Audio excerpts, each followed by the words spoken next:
ॐ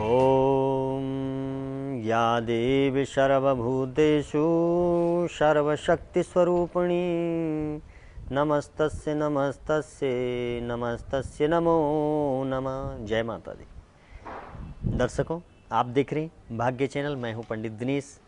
आपके लिए एक विशेष कथा लेकर आया हूं, विशेष व्रत लेकर के आया हूं, विशेष त्यौहार लेकर के आया हूं। वह यहाँ है तुलसी विवाह। हमारे संपूर्ण भारतवर्ष में बहुत हर्षोल्लास से इस त्यौहार को मनाते हैं। जैसे विवाह होता है, तुलसी विवाह ही जिसका नाम। मैं तुलसी तेरे आंगन की। जिस आंगन में तुलसी है वह आंगन हरा भरा रहता है।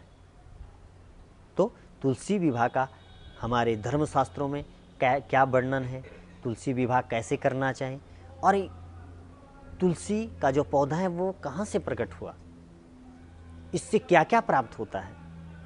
तुलसी तो अनेक रोगों का निवारण भी करती है। भगवान नारायण से तुलसी का क्या संबंध है, तुलसी का नाम क्या था और तुलसी नाम कैसे पड़ा, तुलसी के पति कौन थे, भगवान नारायण से इसका संबंध फिर बाद में क्या हुआ। तो बहुत सी बातें हैं जो मैं आपको बताने वाला हूँ।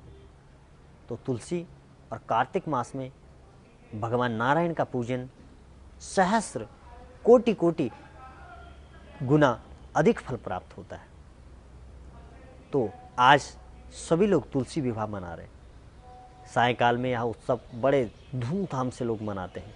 सभी मंदिरों में, घरों में, पूरे देश में तुलसी विवाह का महोत्सव बहुत आनंद से मनाते हैं। दर्शकों, यह द्वादशी को और एकादशी का व्रत करके द्वादशी को यह तुलसी विवाह करना चाहिए। कई लोग करते हैं, एकादशी का व्रत होता है फिर द्वादशी को तुलसी विवाह करते हैं। अब तुलसी का जो नाम था वो था वृंदावन। आपने नाम सुना होगा। तो ये वृंदा जो वन है, ये पहले वृंदावन, मतलब वृंदावन का अर्थ है जहाँ वृक्षों में क्या है, तुलसी का वास है। तो वृंदा जो माँ तुलसी, इनका नाम वृंदा था। इनके पति, अनेक कथाएं हमारे धर्मशास्त्र में। शंखचूड़ नामक एक राक्षस था, दैत्य था, असुर।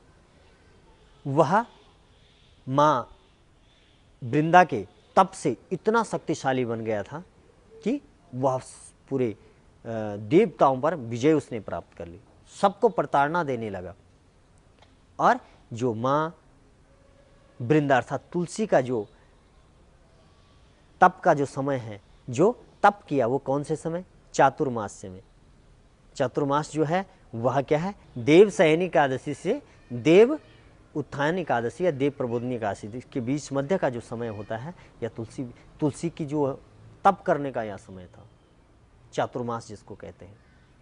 तो इस प्रकार से वृंदा ने, जब वृंदा के पति ने पूरे देवताओं पर क्या कर दिया, अपना अत्याचार फैलाने लगा, तो सभी लोग भगवान नारायण के पास गए, प्रभु आप कुछ इसका उपाय करें, क्योंकि वृंदा के तप से वह राक्षस इतना प्रभावशाली बन गए हैं।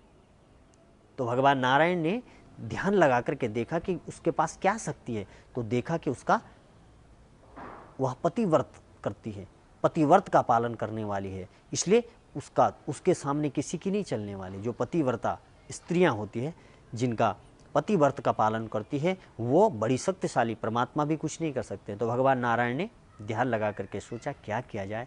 तो भगवान नारायण गए और उसके पतिव्रत का खंडन किया, पतिव्रत को भंग किया, और जैसे रूप उसके पति का रूप बना करके भगवान नारायण उसके पास गए। जैसे ही उसको पता लगा कि भगवान नारायण ने मेरे पति व्रत को भंग किया है, वैसे ही वह अपनी तप की योग अग्नि में अपने शरीर को जला करके जल गया, और वहाँ पर क्या हो गया, जो राख थी उससे क्या है, तुलसी का पौधा प्रकट हो गया।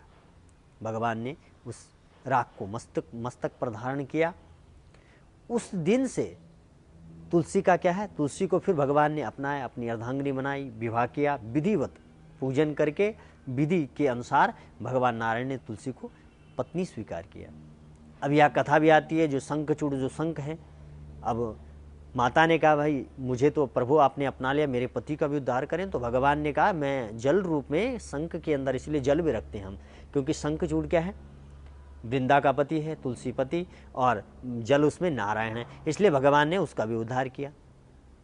तो जिसके घर में कोई भी भक्त होता है वो सबका उद्धार करने वाला होता है। तो दर्शकों, इस समय आप क्या करें, तुलसी विवाह आप विधिवत ढंग से पूजन करके, जैसे हम कन्यादान करते हैं वैसे कन्यादान करें और भगवान नारायण को तुलसी को समर्पित करें। तो उस दिन तुलसी को, जो वृक्ष है तुलसी का, उसे बड़े सुंदर ढंग से सजाना चाहिए, उसमें श्रृंगार करना चाहिए, और जिस प्रकार से हम विवाह करते हैं उसी प्रकार से करना चाहिए। उसमें दान देना है, कोई स्वर्ण चांदी जितनी यथाशक्ति हो इस प्रकार से उसे, और किसी ब्राह्मण द्वारा इसका पूजन विवाह विधिवत ढंग से करवाना चाहिए, और उसके बाद भगवान नारायण को माँ तुलसी को समर्पित कर दें।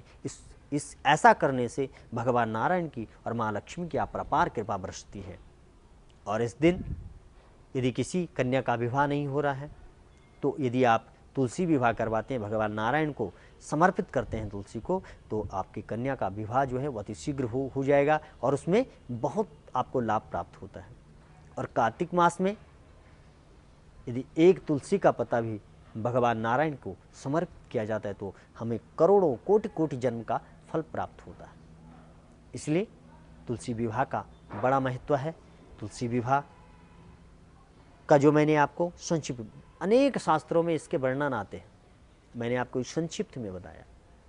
तो इस प्रकार से दर्शकों, उस दिन तुलसी, माँ तुलसी का पूजन करें, विधिवत ढंग से पूजन करें, और जैसे विवाह करते हैं पूर्ण विवाह रीति के अनुसार, भगवान नारायण भी माँ तुलसी को ग्रहण किया था, पूर्ण विधि के अनुसार विधि पूर्वक पूजन करके भगवान नारायण ने माँ तुलसी को अर्धांगिनी रूप में स्वीकार किया।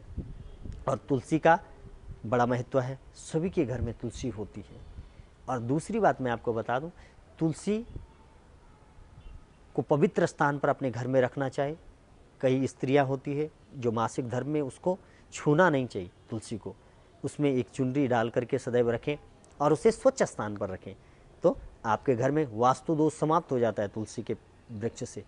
तुलसी का वृक्ष उसको सामान्य मत समझे, वह साक्षात नारायण का प्रतिबिंब है। भगवान नारायण जहाँ तुलसी होती है उस घर में भगवान नारायण का वास होता है, भगवान कृष्ण का वास होता है। इसलिए वृंदावन, वृंदा क्योंकि तुलसी का जो पूर्व काल में वृंदा नाम था, वृंदावन, और तुलसी भगवान नारायण के अर्धांगिनी, अर्थात ये कहा जाता है, शास्त्रों में इसका वर्णन है कि गोपियों में से जो गोपी थी वह स्वरूप है भगवान नारायण को प्राप्त करने के लिए, भगवान कृष्ण को प्राप्त करने के लिए गोपी ने श्रापवश, ऐसा देवी भागवत में वर्णन आता है कि श्रापवश गोपी को श्राप मिला तो वो देवलोक में आए। जो ये असुर से विवाह और ये जो लीलाएं हुई ये श्रापवश हुई है, तो भगवान नारायण को प्राप्त करने के लिए। तो दर्शकों, हमारे धर्मशास्त्रों में तो वर्णन आता है परमात्मा को प्राप्त करने के लिए लोगों ने कई जन्म राक्षसों से भी विवाह किए, बहुत से तप किए, अनेक जो करोड़ों हजारों वर्ष तक तप किया, तो मात्र हम लोग उन शास्त्रों का सिर्फ स्मरण करके और उनका चिंतन मनन भी नहीं कर सकते हम लोग। तो इसलिए हम लोगों को भगवान का स्मरण और जो भगवान की पुण्य तिथियाँ होती है जैसे तुलसी विवाह, इनको बड़े उत्सव से, कोई भी त्यौहार हो भगवान का उसे बड़े उत्सव से मनाना चाहे, खुशी से मनाना चाहे। और आज तुलसी का विवाह करके आप सभी लोगों को बहुत आनंद प्राप्त होगा। और तुलसी विवाह की बहुत बहुत शुभकामना आप सभी लोगों को। भगवान नारायण आपके घरों में सुख समृद्धि बनाए रखें। दर्शकों, आप देखते रहें भाग्य चैनल। आपसे फिर मिलते हैं, तब तक के लिए जय माता दी।